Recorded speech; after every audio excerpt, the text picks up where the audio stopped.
Open house, back to school night, meet the teacher. Whatever it is that it's called at your school, there's always a night when parents get to come in and meet teachers, and it's just a really informative time, and it's kind of a big deal. Parents and teachers get to spend some time together, and then parents can ask teachers some questions, and then they can get a feel for what the coming school year is going to be like. I've definitely held many of these as a teacher and been to quite a few as a parent, and let me tell you, there are some ways to make this a really informative and helpful event, or just something that's kind of cringy and one that kind of crashes and burns. So today I'm going to be going over 5 things that you should never ever do at open house, and more importantly, 5 things that you should do. This will not only ensure that parents feel comfortable leaving their child in your capable hands, but it will also set a positive foundation for a good working relationship with the parents. And be sure to stay until the end, because I have a bonus tip for how to hold question and answer sessions so that they're not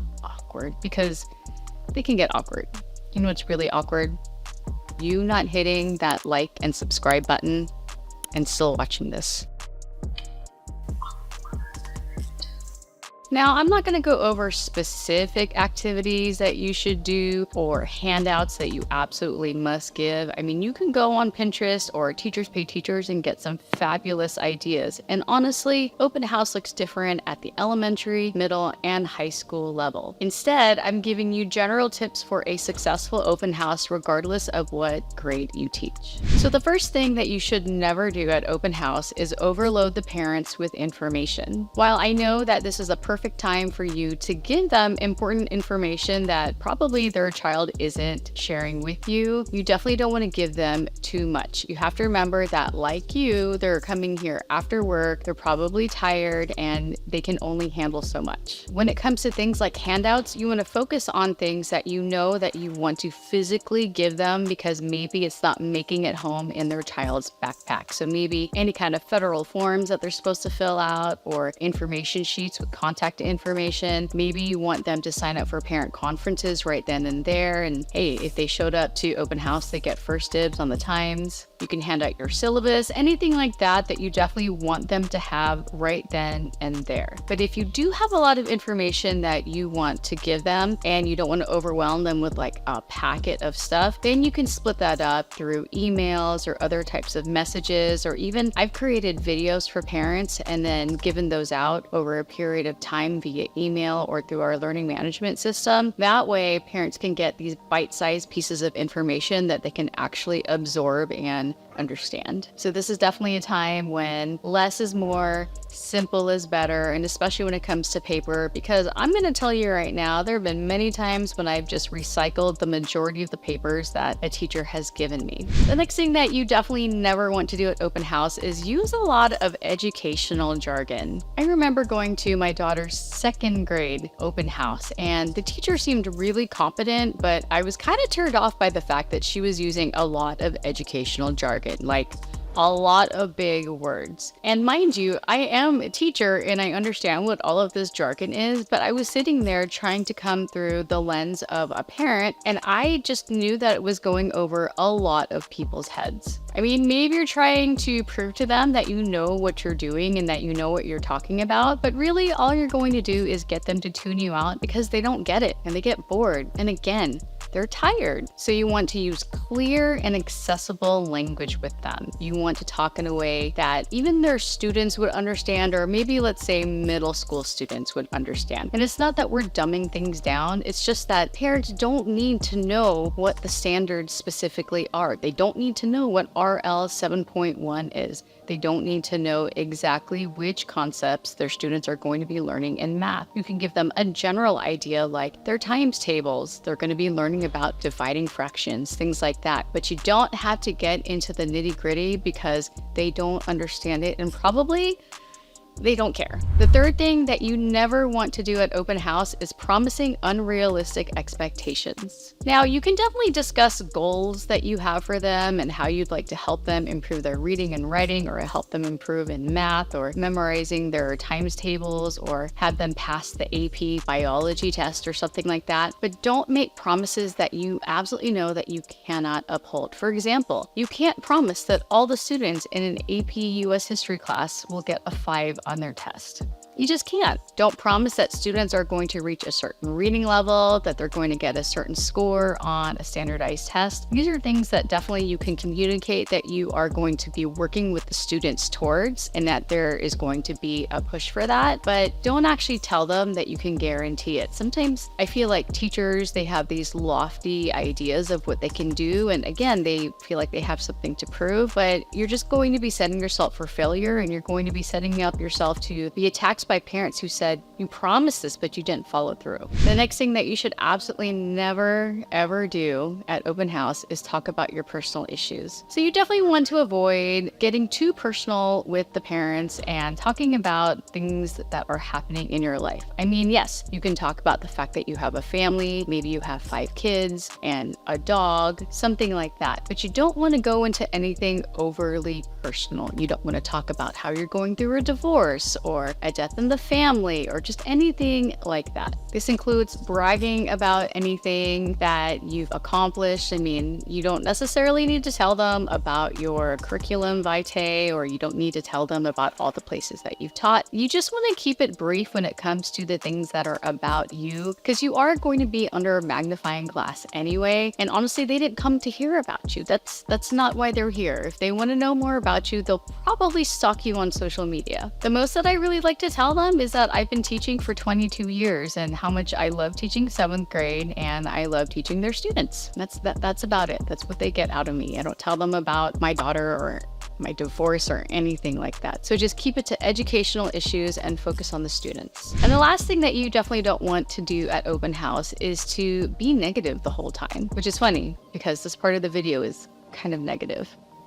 So we want to refrain from being negative about certain students, about the school, administration, district, things like that. Yes, maybe you are unhappy at that school. Maybe something is really unfair in terms of your situation at work, but we don't want to bring that into open house. You don't want to sit there and try to get them to sympathize with you or anything like that. We want to keep things positive at open house because, again, the parents are here to get to know you. They're kind of sizing you up and they just really want to know more about their child's education and what it's going to be like for them during the school day. So we want to focus on the positive aspects of school and the learning environment, even if a parent tries to bring up something negative, even if they try to bring up something that they saw on a Facebook group or that they saw in the news, just redirect it to what you're focusing on in the presentation, that you're focusing on the students in front of you now, and that what happened in the past is the past, but you're looking forward to the school year, just something like that. Now let's focus on the good stuff, the things that I really think that everyone, regardless of what grade you're teaching, should do at open house. So the first thing is discuss communication channels. This is really important because parents want to know how they can get a hold of you, whether or not you want them to get a hold of you. So what is the easiest way for them to get in touch with you? Do you want them to email you? Do you want them to call you during certain hours, call and leave a message with the school with a time to call you back? Do you want them to reach you through your learning management system? How do you want them to get a hold of you? Because they are going to have questions and you want to make it easy for them so they can feel at ease. And honestly, having a working relationship with parents, no matter how difficult they are, it's really going to make the school year easier in general. Now, if you are using some kind of online learning management system, this is a really good time to demonstrate it for them. I typically do that, but actually what I do is I make a video and I send it out to the parents because I only have 10 minutes with them. But if you have a longer amount of time, I would definitely show them how to log in, maybe even have them go through the steps with you and just show them around so that they know what they're looking at once they're there. And then I also like to be honest about how long it takes me to get back to them. I tell them within 24 hours, I will return their message because sometimes parents want you to get back to them right away. Sometimes they're messaging you at 10 o'clock at night and they think that you're going to reply then, which, by the way, do not do that ever. But be honest with them and they'll respect your time a lot more.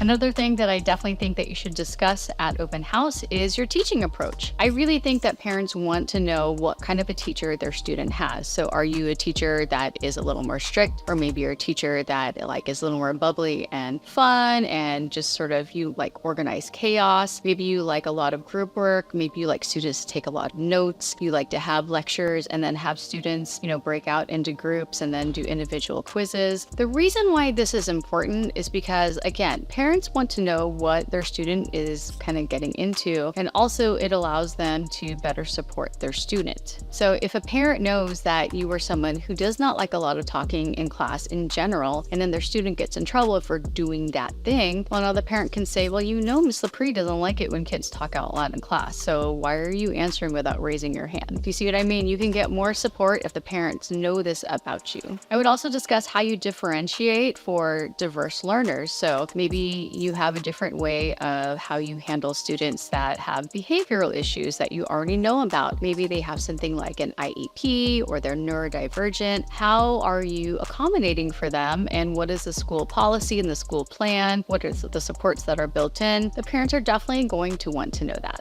And during that time, when you're talking about your teaching approach, I'd also encourage parents to email you if they do have any known concerns about their own student, or if their student has some kind of a disability that they want to discuss with you. Invite them to message you, or maybe even set up a time with you so you can get some one-on-one time and get to know their student better. And that way you can also support them better. Now, the next thing that I really think is important for you to do at open house is to give an overview of the curriculum. Now, in the beginning, I said, don't tell them the specific standards that you're teaching or use a lot of the jargon, but you can tell them the general things that they're going to be learning that year. So if you have something like life science, well, what does that mean? What are you teaching them in life science? If you're teaching them 7th grade English like I am, what are some of the things that they are going to be doing that year? So maybe you tell them about the novels that you guys are going to be reading, or what kinds of essays or other writing projects that you're going to be doing. Are there any field trips? Parents do want a general idea of what they're going to be learning. Don't just assume that because you teach math that they're going to know that it's just math. Sometimes they do want to know. So maybe you're teaching geometry and the parent knows that they can't help their student with geometry. So some parents will find a way to get them a tutor, or just find some way to support their student because they know at home they're going to be out of luck if the student gets stuck. But just make sure that you keep it simple. You keep it in terms that maybe like a 6th or 7th grader would understand, so that it's easier to grasp, again, when parents are tired and when they just want the basics.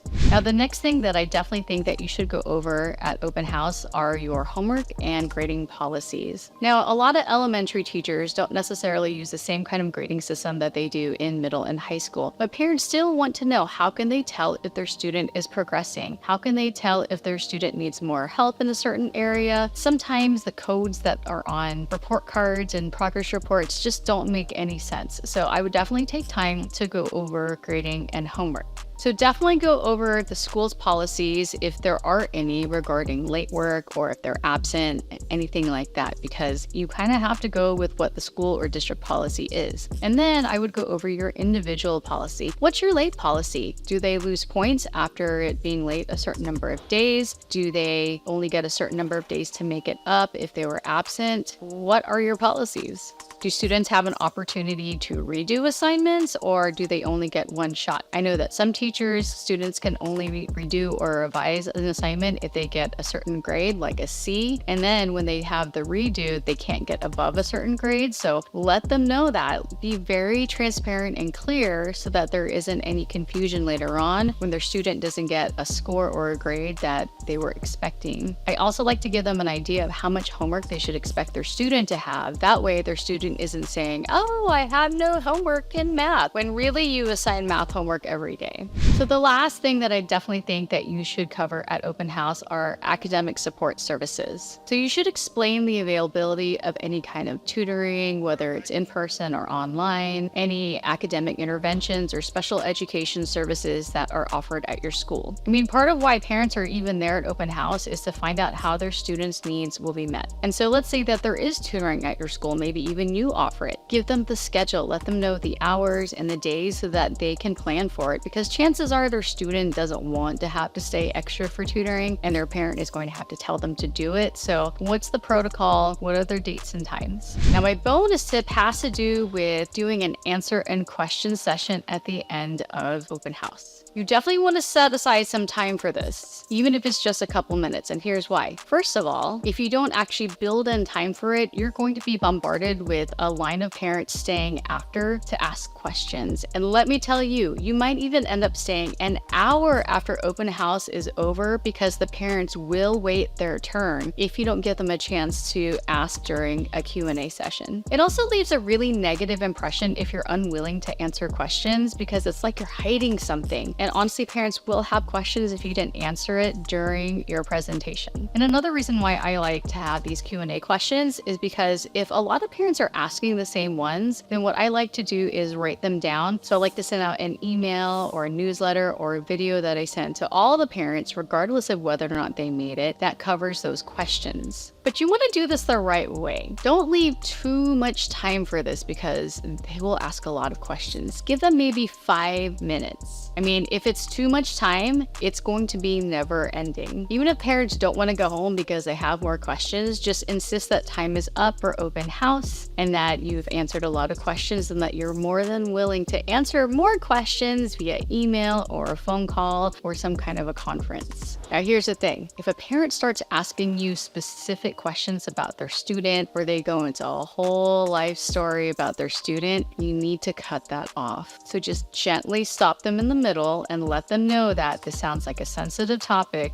and you don't have much time left for questions and answers, and that you would love to meet with them again, open up those communication channels and give them some dedicated time at a later date. And plus, be honest that you want to be able to give them a more detailed answer rather than answering on the fly, and it also allows you to take notes and really focus on what the parent is telling you. So basically be really positive about it, and they're going to feel more reassured if you're saying, yeah, this really is a concern, so I think this deserves something that's more of a dedicated time rather than here in front of everyone. So definitely redirect those types of questions, and I promise you they're going to come up. Even when they come and see you after open house, when that line forms, just tell them again, like, now really isn't a good time because there's a lot of people around, and also you have to get home to whatever, your dog, your family, just you have to be there early the next day, things like that. Just make sure that they don't hijack all of the question and answer time, and they don't hijack your time after open house. So we've talked a lot about parents. We've talked a lot about parents, and I definitely think that the topic of how to deal with parents deserves its own episode. So be sure to subscribe so that you don't miss out on my next video where I talk about how to handle parents. Now, whether you were just starting school or you've already been in school for a few weeks or maybe even a few months by the time that you've watched this, you probably are still trying to work out the layout of your classroom. And if you've never changed up your classroom, you probably should change out the layout of your classroom at some point. So if you want some tips on that, be sure to click on this video next so that you can get some new ideas and fresh perspective on how to set up your desks and chairs and tables.